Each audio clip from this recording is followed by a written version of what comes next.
Hello students, तो आज हम लोग एक नया टॉपिक पढ़ने वाले हैं। आप गेस करो क्या हो सकता है।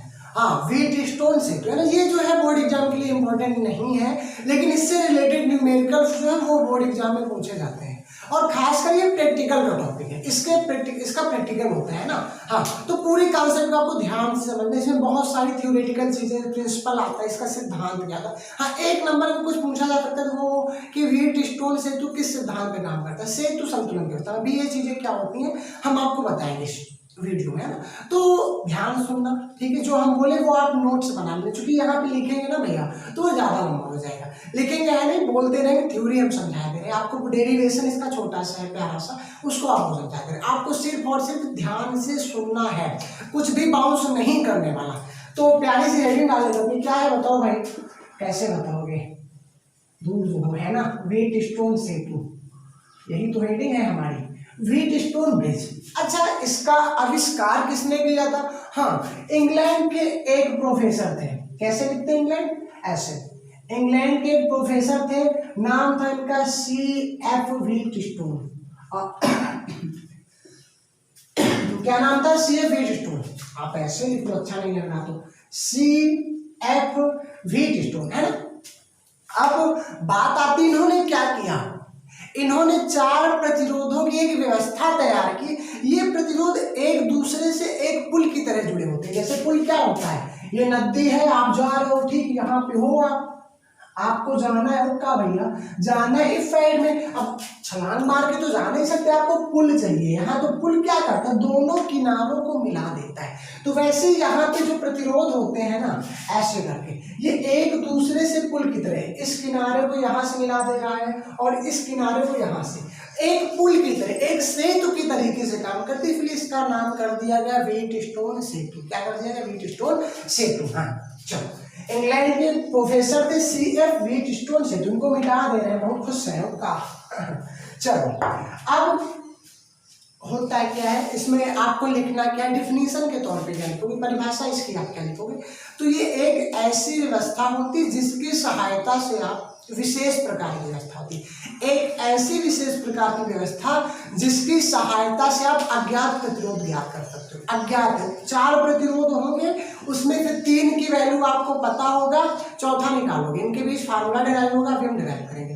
तो आप लिखते क्या हो, एक विशेष प्रकार की व्यवस्था,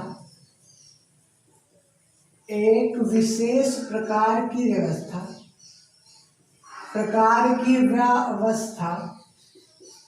जिसकी सहायता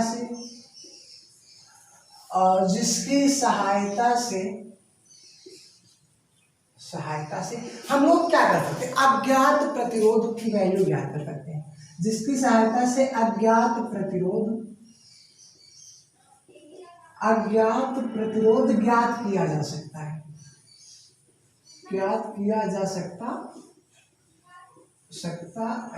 क्या कहलाता है? व्हीट स्टोन सेतु कहलाता है, व्हीट स्टोन सेतु कहलाता है, लिख लेना।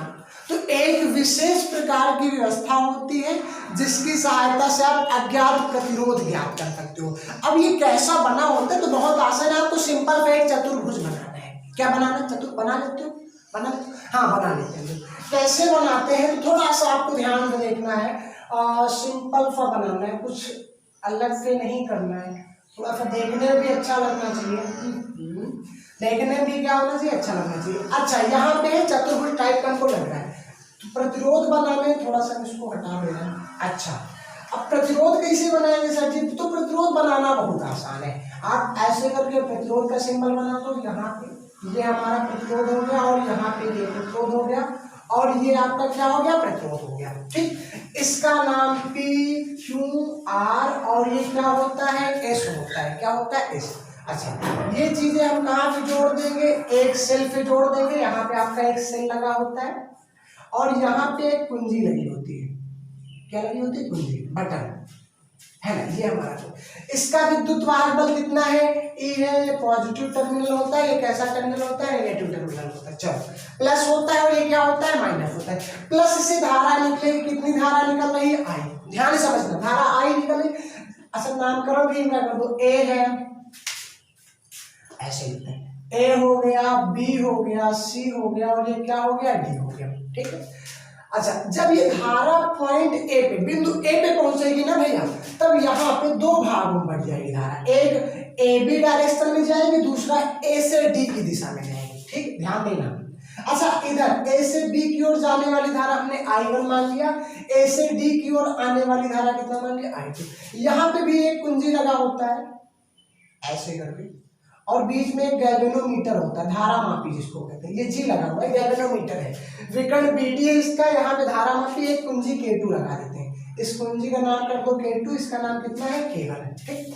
अच्छा, इसको कुछ इस प्रकार से तैयार किया जाता है, अभी हम बताएंगे। इसमें धारा आपकी नहीं बहेगी। ठीक है, ध्यान देना। इसमें प्रतिरोधों को ऐसे करके आपका तैयार किया जाता है, कुछ इस प्रकार से सेट किया जाता है प्रतिरोधों को कि आप कुंजी K2 को दबाते हो ना, तो इस BD में धारा नहीं बहती है, धारा नहीं बहेगी। इसी स्थिति को हम लोग बोलते हैं सेतु संतुलन की स्थिति। मतलब जब आपके विकर्ण BD में धारा प्रवाहित नहीं होती है तो इसको बोला जाता है सेतु संतुलन की स्थिति, है ना। तो जो I1 है यहाँ पे आएगी, दो भाग इसको मिलेंगे, एक इफ डायरेक्शन में, एक इफ डायरेक्शन। लेकिन यहाँ पे धारा बहेगी नहीं, तो I1 आपका इफ डायरेक्शन में चलाएगा, BC में।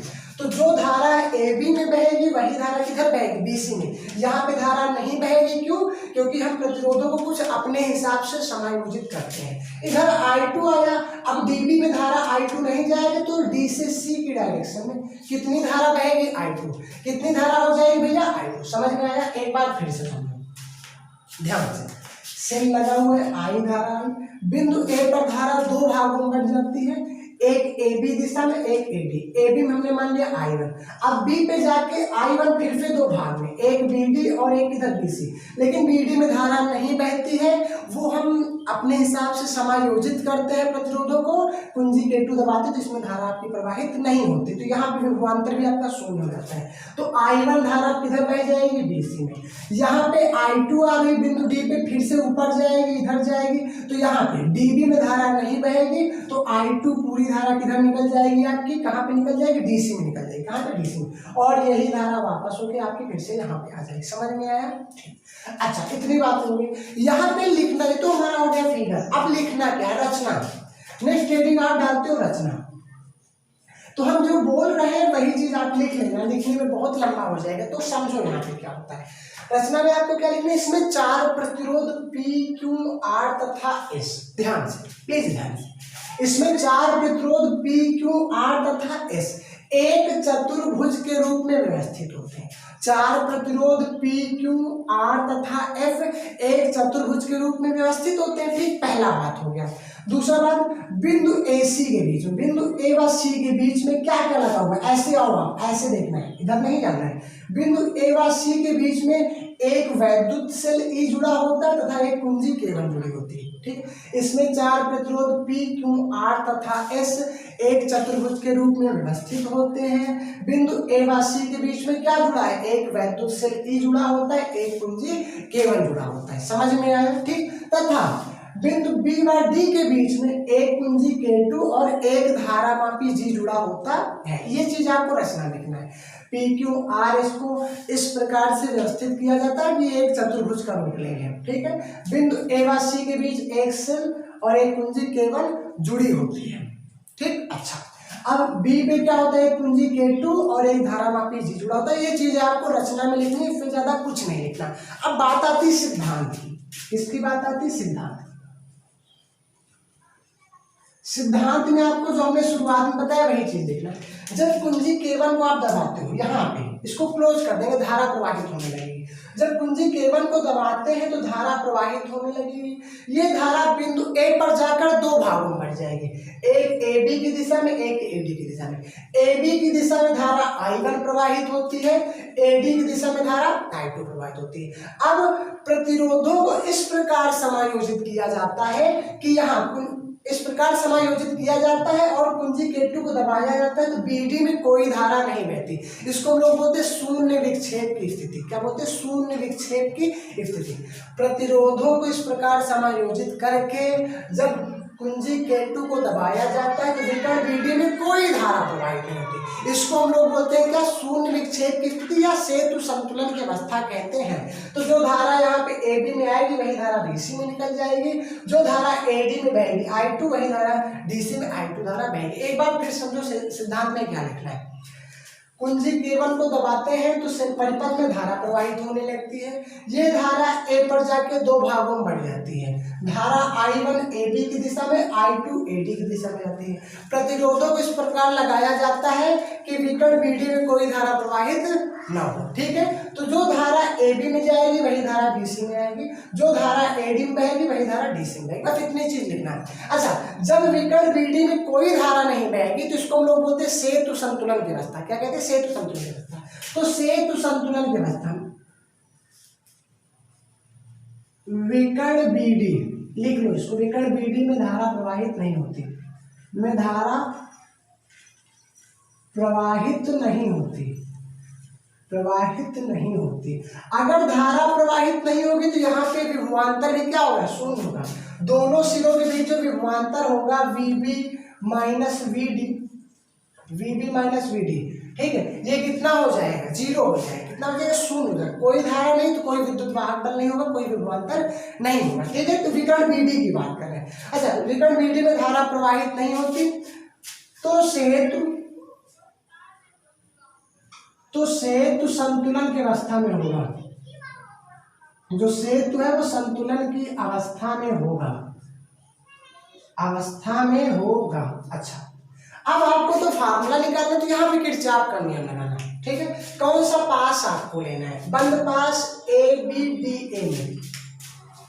ठीक, इसके पहले हमने किरचॉफ का दूसरा नियम बताया था, पास का नियम। बंद पास ABDA में, ABDA में, ठीक, ABDA में, किरचॉफ के दूसरे नियम से, किरचॉफ के दूसरे नियम से। अच्छा, किरचॉफ का नियम क्या कहता है, सिग्मा I इंटू R बराबर सिग्मा E, मतलब विद्युत वाहक बल। ठीक है, अब यहाँ पे A से B, हमको किधर जाना है, A से B, A से B। धारा की दिशा में जाओगे तो विभवांतर आपका धनात्मक रहेगा। तो धारा कितनी है, I1 है, प्रतिरोध कितना है, P है। I1 इंटू कितना हो गया, P हो गया। इस डायरेक्शन में तो BD में कोई धारा प्रवाहित नहीं हो रही। अब यहाँ पे जाओ DA में, D से A, धारा हमारी A से D की दिशा में आ रही, हम DA की दिशा में जा रहे हैं। तो यहाँ पे जो विभवांतर होगा वो माइनस होगा, माइनस I2 धारा हो गया, प्रतिरोध कितना है, R है। अच्छा, यहाँ पे ABDA में कोई आपको विभवांतर मिल रहा है, यहाँ पे जो विभवांतर है वो कितना है, शून्य है। तो यहाँ पे बराबर में कितना लिख देंगे, शून्य लिख देंगे। अच्छा, I1P बराबर हो जाएगा I2R, कितना हो जाएगा, I2R। यहाँ से आप वैल्यू निकालो, P अपान R बराबर I2 अपान में I1, समीकरण 1 मान लो। ठीक, क्या होगा, P है, ये R गुणे में था, इधर आके भाग में हो गया, I2 है, बटे में कितना हो गया, I1 हो गया। ठीक, तो ये हो गया पहला पास ABDA। अब दूसरा पास आपको लेना है BCDB में, पास, बंद पास लिख लो, बंद पास BCDB में, DB में कुछ नहीं है, आपको विभवांतर निकालना है। विभवांतर क्या होता है, धारा और प्रतिरोध का गुणनफल। तो B से C, धारा भी इधर आ रही, B से C की दिशा में, तो यहाँ पे धारा कितना है, I1 है, और प्रतिरोध कितना है, Q है। ठीक है, अब यहाँ पे इस डायरेक्शन में, यहाँ पे धारा किधर जा रही है, ऊपर, D से C की दिशा में, और हम लोग किधर आ रहे हैं, C से D। तो विभवांतर आपका माइनस होगा, तो माइनस का I2 और प्रतिरोध कितना है, S, बराबर में कोई विद्युत वाहक बल नहीं, मतलब कितना हो जाएगा, 0। तो I1Q बराबर हो जाएगा I2S। तो यहाँ से आप किसकी वैल्यू निकालोगे भाई, Q अपान S बराबर I2 अपान में कितना हो जाएगा, I1। समीकरण क्या हो गया, 2 हो गया। 1 और 2 की तुलना कर दो, समीकरण 1 और 2 की तुलना करने पर दोनों के RHS बराबर है, तो LHS भी क्या हो जाएगा, बराबर हो जाएगा। हम यहाँ पे लिखते हैं, समीकरण 1 व 2 से क्या है, दोनों के RHS बराबर है, तो P अपान R बराबर, P अपान R बराबर हो जाएगा Q अपान किसके, S के, Q अपान S के, या फिर P है, Q आपका इधर आ जाएगा, इधर मल्टीप्लाई, इधर आके डिवाइड, P अपान क्यू बराबर आर को इधर भेज दो, आर अपान में एस। ये होता है व्हीटस्टोन सेतु का फार्मूला। जब सेतु संतुलन की अवस्था में हो तो P अपान क्यू बराबर होता है आर अपान कितना एस, P अपान क्यू बराबर आर अपान एस। समझ में आया? कुछ नहीं करना, एक बार फिर समझो। रचना में क्या बताना है, चार प्रतिरोध चतुर्भुज के रूप में व्यवस्थित होते हैं, ए व सी के बीच में एक सेल और एक कुंजी केवल लगी होती है, विकर्ण बीडी पर एक कुंजी K2 और धारामापी G लगा होता है। रचना में सिद्धांत क्या होता है, पी क्यू आर एस को इस प्रकार व्यवस्थित। आप बता देना, जब कुंजी K1 को बंद करते हैं परिपथ में धारा प्रवाहित होने लगती है।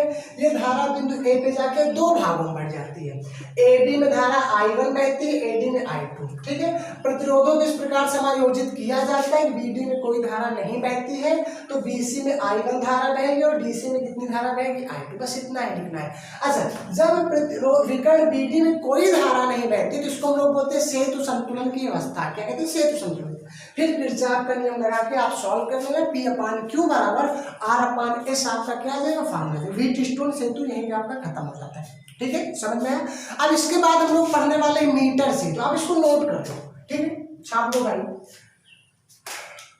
हाँ, सिद्धांत लिखना है, रचना लिखनी है, ऊपर जो व्हीटस्टोन सेतु है थोड़ा सा डेफिनेशन इसके बारे में। फिगर तो बनाना ही बनाना इंपॉर्टेंट है। चलो सारी चीजें बनाएंगे। इसके बाद हम लोग पढ़ने वाले हैं मीटर सेतु। क्या पढ़ने वाले, मीटर सेतु, जिसको हम मिटा रहे हैं। मीटर सेतु भी अच्छा है, प्रैक्टिकल के लिए होता है, समझा में कुछ चीजें छूटे ना आपकी। तो अब हम लोग पढ़ने वाले हैं मीटर सेतु के बारे में। इसका फिगर हमने बना लिया, थोड़ा डिफरेंट फिगर था ना, आपको अच्छे से बनाना। ये प्रैक्टिकल में दिया जाएगा आपको, जो वाइवा होगा वहाँ भी एग्जामिनर इस तरह अगर होगा तो है ना, एग्जामिनर इससे रिलेटेड क्वेश्चन पूछता है कि मीटर सेतु किस सिद्धांत पे काम करता है। यहाँ पे जो वायर लेंगे ए से सी के बीच, इसकी लंबाई क्या होती है, अज्ञात प्रतिरोध का फार्मूला क्या होता है याद करने का ना। ये जो होता है ये वेरिएबल रेजिस्टेंस होता है, इसकी वैल्यू आप निकाल सकते हो, मतलब अपने हिसाब से फिक्स कर सकते हो, है ना। तो ये सारी चीजें होती है। बात आती है मीटर सेतु क्या होता है। ठीक है, इसकी सहायता से भी आप अज्ञात प्रतिरोध दिखाते हो। जो व्हीटस्टोन सेतु था वो सेतु संतुलन के सिद्धांत पे काम करता था। अब जो मीटर सेतु ये व्हीटस्टोन सेतु के सिद्धांत पे काम करेगा। ठीक है, हाँ, तो पहला चीज मीटर सेतु किस सिद्धांत पे काम करता है, व्हीटस्टोन सेतु के सिद्धांत पे। किस पे काम करता है भैया, व्हीटस्टोन सेतु के सिद्धांत पे काम करता है। होता क्या है, ठीक है, एक ऐसा परिपथ होता है जिसकी सहायता से आप अज्ञात प्रतिरोध ज्ञात कर सकते हो। आप लिखोगे क्या इसकी डिफिनेशन, व्हीटस्टोन सेतु के सिद्धांत पर, व्हीटस्टोन सेतु के सिद्धांत पर आधारित इस उपकरण की सहायता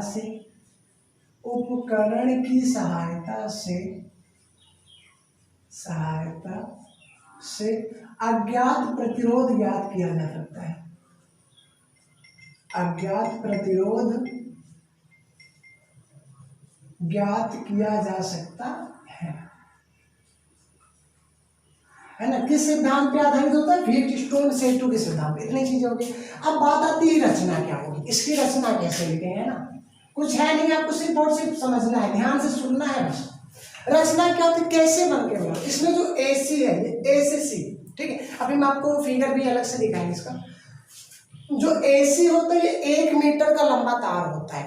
ठीक, किस चीज का बना होता है, कॉन्स्टेंटन या मैग्नीन का बना होता है। किसका बना होता है, कॉन्स्टेंटन या मैग्नीन का बना होता है। आप पूरा लिख सकते हो मैग्नीन का।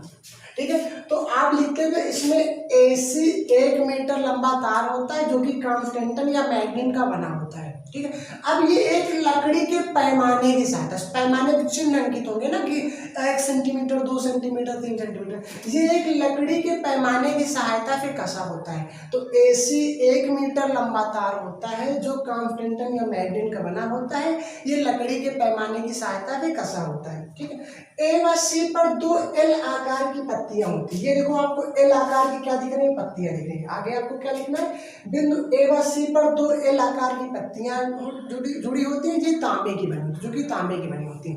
अच्छा, इन दोनों पत्तियों के बीच में एक तांबे की बनी हुई तीसरी पत्ती होती है। इन सभी पर संयोजक पेच लगे होते हैं। ये जो है ना भैया, ये पेच है, इनसे आप तार को जोड़ते हो, ठीक है। आपके लैब में भी रखा होगा, स्कूल के लैब में होता है। चलो, संयोजक पेच होते हैं। अच्छा, अब बस इतना ही आपको इसमें रचना के बारे में। हाँ, और लिख सकते हो बिंदु डी पर, ठीक है। बिंदु डी पर एक गैल्वेनोमीटर लगा होता है, इसका दूसरा सिरा एक जॉकी सर्पी कुंजी से जुड़ा होता है। फिर से सुनो, AC 1 मीटर का लंबा तार होता है जो कि मैग्नीशियम या कॉन्टेंटन का बना होता है। ये लकड़ी के पैमाने की सहायता से कसा होता है, ठीक है। A व C पर 2 L आकार की पत्तियां, तांबे की पत्तियां जुड़ी होती हैं। इनके बीच में एक तीसरी तीसरी पत्ती जुड़ी होती है जो कि तांबे की बनी होती है। अच्छा, इन सभी पत्तियों पर संयोजक पेच लगे होते हैं। यहाँ पे जो पेच डी है, डी से एक हम गैल्वेनोमीटर धारा मापी जोड़ देते हैं जिसका दूसरा सिरा सर्पी कुंजी से जुड़ा होता है। इसको आप AC भी खिसका सकते हो। सर्पी कुंजी क्या होता है अभी हम आपको दिखाएंगे। ऐसे आप क्या कर सकते हो, इसको खिसका सकते हो। इतनी बात क्लियर हुई? हाँ, चलो। अब यहाँ पे A व C के बीच में एक विद्युत सेल लगा होता है, एक धारा नियंत्रक लगा होता है। इन सभी का संपर्क हम एक कुंजी से कर देते हैं। ये चीजें आपको रचना में लिखनी है। अब कार्य विधि कैसे काम करेगा, कार्य विधि, आपको कार्य विधि क्या लिखना है। जब आप कुंजी को दबाते हो तो यहाँ पे आपका धारा प्रवाहित होने लगती है। क्या प्रवाहित होने लगती है? धारा प्रवाहित होने लगती है, ठीक है।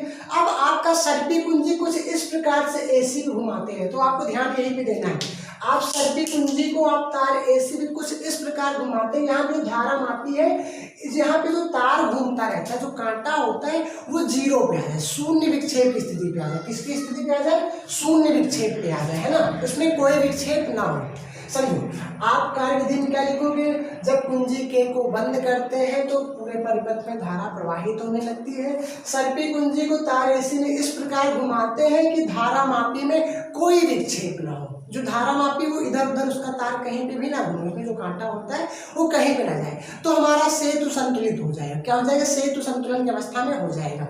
यहाँ पे R क्या होता है? प्रतिरोध बाक्स होता है। ये आप अपने हिसाब से फिक्स कर सकते हो।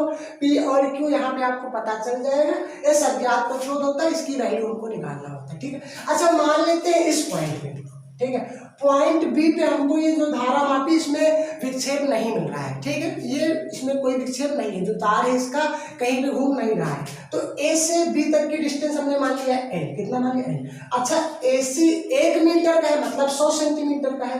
ये L है, तो B से C तक की दूरी कितनी हो जाएगी? 100 माइनस L हो जाएगी, है ना। तो AB आपका एक प्रतिरोध हो जाएगा जिसको हम लोग P कहेंगे। BC आपका दूसरा प्रतिरोध Q हो जाएगा। यहाँ पे तीसरा प्रतिरोध R लगा हुआ है और यहाँ पे चौथा प्रतिरोध S लगा हुआ है, ठीक है। सिद्धांत में, कार्य विधि में आपको इतनी चीजें लिखनी। सिद्धांत क्या होता है?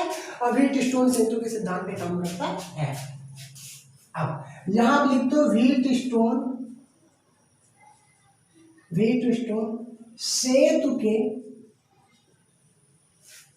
सिद्धांत के अनुसार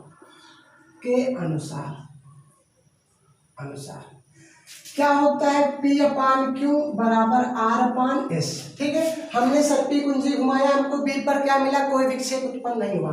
तो A से B मतलब P, यहाँ पे आपका जो P है ये किसके बराबर है? L के बराबर है, ठीक है। ये तार की लंबाई कुछ भी हो सकती है, 5 सेंटीमीटर 10 सेंटीमीटर। तथा B से C मतलब Q जो है किसके बराबर है? 100 माइनस L के बराबर है। इसको आप यहाँ पर रखो समीकरण 1 से। अब क्या होगा? यहाँ पे P की जगह हम रखेंगे L, Q की जगह कितना रखेंगे? 100 माइनस का L बराबर R बटे में कितना हो जाएगा? S। आपको S निकालना है, अज्ञात प्रतिरोध निकालना है। S को इधर भेज दो, S बराबर आ जाएगा। S को इधर भेजेंगे तो 100 माइनस L इधर आ जाएगा, 100 माइनस L बटे में कितना हो जाएगा? L और गुणे में कितना? R। इस फार्मूले के सहायता से आप क्या कर सकते हो? अज्ञात प्रतिरोध की वैल्यू निकाल सकते हो। कुछ नहीं है, फिर से समझो। रचना क्या हो जाएगा? AC 1 मीटर लंबा तार होता है जो कि मैग्नीशियम कॉन्स्टेंटन का बना होता है। यह तार एक लकड़ी के पैमाने की सहायता से कसा हुआ होता है। चलो, अब तार A व C पर, बिंदु A व C पर 2 L आकार की तांबे की पत्तियां होती हैं। इनके बीच एक तीसरी तांबे की पत्ती होती है, ठीक है। अच्छा, यहाँ पे A व C के बीच में एक विद्युत सेल लगा होता है, धारा नियंत्रक लगा होता है। दोनों को संपर्क एक कुंजी से कर दिया जाता है। बस इतनी चीजें। अच्छा, बिंदु D पर, ठीक है, एक धारा मापी और इसका दूसरा सिरा एक सर्पी कुंजी से जुड़ा होता है। कार्य विधि क्या होता है, जब कुंजी के को दबाते हैं पूरे परिपथ में धारा प्रवाहित होने लगती है। सर्पी कुंजी को तार ऐसे भी इस प्रकार घुमाते हैं कि धारा मापी में कोई विक्षेप ना हो। ठीक है, जिस पॉइंट में मिल गया वो हमारा P हो जाएगा, L के बराबर हो गया। सेफ B से C तक की डिस्टेंस क्यों हो गया 100 माइनस L हो गया। आप व्हीटस्टोन सेतु के फार्मूले पर रख के इसकी वैल्यू निकाल सकते हो, अज्ञात प्रतिरोध ज्ञात कर सकते हो। तो ये था कुछ व्हीटस्टोन सेतु और किसका था मीटर सेतु का कॉन्सेप्ट, है ना। अच्छा, यहाँ पे क्वेश्चन क्या पूछे जाते हैं, मीटर सेतु आप पहले नोट कर लो। चलो, मीटर सेतु किस सिद्धांत पे काम करता है, व्हीटस्टोन सेतु किस सिद्धांत पे करता है। इसमें जो तार यूज होता है कितने मीटर का होता है, 1 मीटर का या फिर 100 सेंटीमीटर का होता है। क्या 1 मीटर का तार लेना जरूरी होता है, नहीं, आप 1 मीटर से ज्यादा भी ले सकते हो, 1 मीटर से कम भी ले सकते हैं। तो क्यों लिया जाता है, क्योंकि 1 मीटर को सॉल्व करने में आप इसका कैलकुलेशन करने में आपको आसानी होती है। 1 मीटर का तार इसीलिए लिया जाता है क्योंकि इसका कैलकुलेशन करने में क्या होता है, आसानी होता है ना। अच्छा, इसमें क्या होता है, शून्य विक्षेप की स्थिति मिलती है, मतलब धारा मापी में कोई विक्षेप नहीं होता, तो सेतु संतुलन की अवस्था में हो जाता है। तो ये कुछ कॉमन से क्वेश्चन थे मीटर सेतु से रिलेटेड, है ना। हाँ, बस इसको नोट कर लो आप। इसके बाद आपका यहीं पे चैप्टर खत्म हो जाता है फिर से आपका नियम। अगले वाले वीडियो हम लोग इसके कुछ न्यूमेरिकल्स को सॉल्व करेंगे, जो कि मजेदार न्यूमेरिकल, इंपॉर्टेंट न्यूमेरिकल सॉल्व करेंगे, फालतू न्यूमेरिकल नहीं।